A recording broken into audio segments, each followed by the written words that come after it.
Hello everyone, welcome to CyberScoop TV. Greg Otto, your editor-in-chief here. We're coming to you from the floor of the 2019 RSA conference. And I'm talking with Israel Barak, the CISO for Cybereason. Israel, thanks for joining us today. Thank you so much. So, we've been hearing a lot lately about China and their ramp up with everything that's going on politically and how they're sort of turning up the cyber attacks, specifically on American institutions. If you're a private sector CISO, what do you need to look for and how do you defend when you see that there is a clear ramping up of attacks? So from a private sector perspective, traditionally there's been this concept of, there's really nothing we can do against that level of attacks. It's something that the government has to deal with. But in reality, we have to make an effort, right? We have to do our part.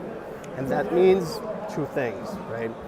One primary thing is an understanding of when you're dealing with an advanced adversary, especially a nation state, they're going to keep coming back at you, right? The nature of their activity isn't dependent on how well you protect yourself. It is dependent on how valuable the assets that you have are for them.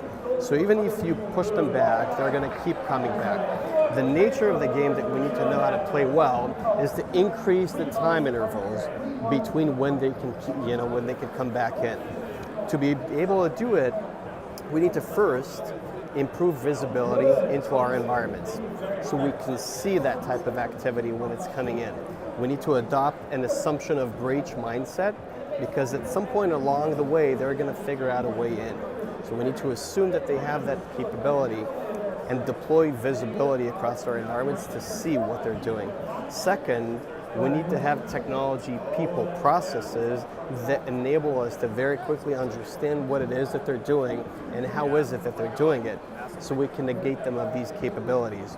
By negating capabilities, we would essentially be sending them back, right, to their whiteboards to redesign an attack. And they're going to come back, but the more capabilities we negate, the larger the time is going to be between the larger the intervals are going to be between when they come back. So that visibility, that is something that even on the public sector and the private sector side is hard to do. What advice do you have for CISOs that are looking to gain more visibility? How can they do that?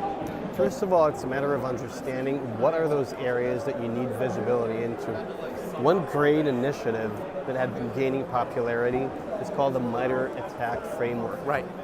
ATT&CK basically allows us to understand how do advanced operations map into techniques and what type of visibility we need into our environments to understand that these techniques are being used. So I would definitely recommend taking a look at the MITRE ATT&CK framework to understand what are those data sources that we need to have visibility into that would ultimately allow us to understand that adversarial operation is taking place. So you talked about people, process, and technology there. I want to focus on the people part of it, kind of shifting gears. Talking about the cybersecurity workforce, talk to me a little bit about what you're seeing in new or novel ways to get people involved into cybersecurity. And I'm not talking just from like an entry-level graduate position, but how do we retain people to stay in this field in order to help out against these nation states that are constantly after both the public sector and the private sector? The key is how do we turn our incident detection and response